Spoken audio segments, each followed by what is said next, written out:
अस्सलाम वालेकुम नाज़रीन, आप देख रहे हैं देसी उर्दू टीवी। सबसे पहले हेडलाइन। मुतनाज़ पीका तरमीमी बिल के खिलाफ मुल्क के मुख्तलिफ शहरों में सहाफ़ियों का एहतजाज और भूख हड़ताल। 2024 गुज़श्ता 3 दिहाइयों में सहाफ़ियों और मीडिया वर्कर्स के लिए सबसे ज़्यादा हलाकत खेज़ रहा। जनूबी अफ्रीका के खिलाफ शानदार सेंचुरियां रिजवान और सलमान ने कई रिकॉर्ड बना दिए।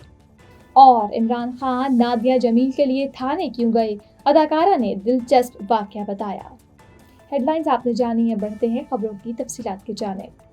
नाज़रीन, मुतनाज़ पीका तरमीमी बिल के खिलाफ मुल्क के मुख्तलिफ शहरों में सहाफ़ियों का एहतजाज जारी है। नेशनल प्रेस क्लब इस्लामाबाद में PFUJ और RIUJ का भूख हड़ताली कैंप कायम किया गया है। इसके अलावा कराची प्रेस क्लब में भी भूख हड़ताली कैंप कायम किए गए हैं।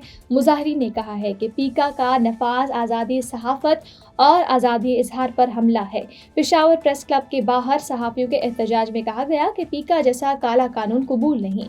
कोयटा में बलोचिस्तान यूनियन ऑफ जर्नलिस्ट की जानिब से अलामती भूख हड़ताली कैंप लगाया गया। इसके अलावा हैदराबाद, सखर, लाड़काना, ठट्ठा, नवाबशाह, मुल्तान, बहावलपुर, गुजरांवाला, नसीराबाद, जाफराबाद, झलमक्सी, औस्ता, मोहम्मद सोहबतपुर, सिब्बी और स्कंदू में भी एहतजाज किया गया। साल 2024 गुज़श्ता 3 दिहाइयों में सहाफ़ियों और मीडिया वर्कर्स के लिए सबसे ज़्यादा हलाकत खेज़ रहा। कमेटी टू प्रोटेक्ट जर्नलिस्ट की साल 2024 में सहाफ़ियों की हलाकतों पर रिपोर्ट जारी हो गई है, जिसके मुताबिक गुज़श्ता साल 18 ममालिक में 124 सहाफ़ी हलाक हुए। हलाक सहाफ़ियों में 70% सहाफ़ियों के कत्ल का जिम्मेदार इसराइल है। इसराइल ने गज़ा जंग और गुज़श्ता बरस 85 सहाफ़ी शहीद किए। इसराइल ने गज़ा जंग के बाद पाकिस्तान और सूडान में सबसे ज़्यादा सहाफ़ी कत्ल हुए हैं। रिपोर्ट के मुताबिक गुज़श्ता बरस सहाफ़ियों की टारगेट किलिंग में भी इजाफा हुआ और 24 सहाफ़ी टारगेट किलिंग में मारे गए। रवा बरस भी अब तक 6 सहाफ़ियों मीडिया वर्कर्स की हलाकतें हो चुकी हैं। सह मुल्की सीरीज़ के अहम मैच में पाकिस्तान ने मोहम्मद रिजवान और सलमान अली आगा की शानदार सेंचुरी की बदौलत जनूबी अफ्रीका को शिकस्त देकर फाइनल में जगह बना ली। सलमान अली आगा और मोहम्मद रिजवान ने इस मैच में नई तारीख रकम की। सलमान आगा 103 गेंदों पर 134 रन बनाकर आउट हुए, जबकि कप्तान मोहम्मद रिजवान 122 रन बनाकर नाकाबिले शिकस्त रहे।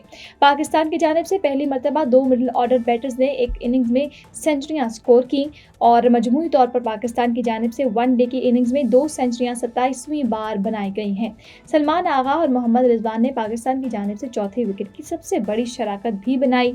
इससे कबल शुएब मलिक और मोहम्मद यूसुफ ने 2009 में चौथे विकेट पर 206 रन की शराकत बनाई थी और सलमान आगा और मोहम्मद रिजवान ने चौथे विकेट पर 260 रन की शराकतदारी कायम की। नेशनल बैंक स्टेडियम कराची में खेले गए मैच में जनूबी अफ्रीका ने पहले खेलते हुए पाकिस्तान को 353 रन का हदफ दिया, जो कौमी टीम ने मोहम्मद रिजवान और सलमान अली आगा की शानदार सेंचुरी की बदौलत 4 विकेटों के नुकसान पर 49 ओवर में पूरा कर लिया।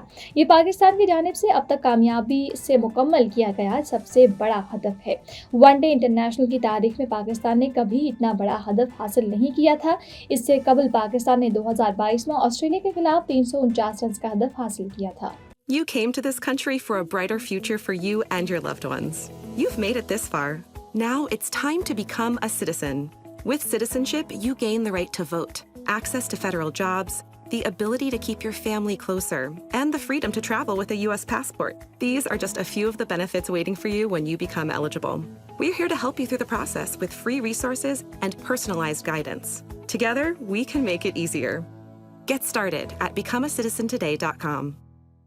पाकिस्तान की सीनियर अदाकारा नादिया जमील ने अपनी ज़िंदगी का एक दिलचस्प वाक़या बताते हुए इंकशाफ किया है कि किस तरह इमरान खान ने उनके लिए थाने गए थे। और नादिया ने इंकशाफ करते हुए बताया कि शादी से कबल वो अपने मंगेतर, जो कि अब उनके शौहर हैं, उनके साथ पुलिस के हाथों गिरफ्तार हो गई थी और उन्हें छुड़वाने के लिए इमरान खान भी थाने पहुँच गए थे।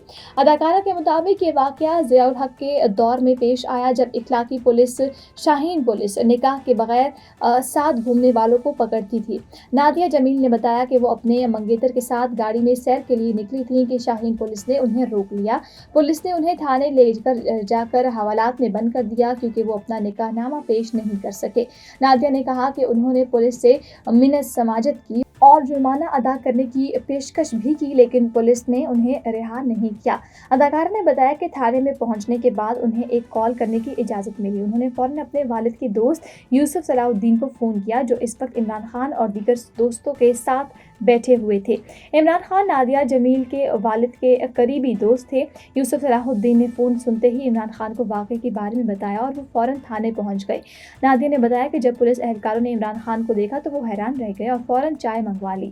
عمران خان اور ان کے دوستوں کی مدد سے نادیہ جمیل اور ان کے منگیتر کو رہا کرایا گیا، اور نادیہ جمیل نے مزید بتایا کہ اس واقعے کے کئی سال بعد جب وہ عمران خان سے ایک ٹی وی انٹرویو کے لیے ملنے گئیں تو عمران خان نے مزاحیہ انداز میں کہا، جس شخص کے ساتھ پولیس کے ہاتھوں گرفتار ہوئی تھی شادی بھی اسی سے کر لی۔ دیسی اردو ٹی وی سے فی الوقت اتنا ہی۔ مزید خبروں اور اپڈیٹس کے لیے دیکھتے رہیے دیسی اردو ٹی وی۔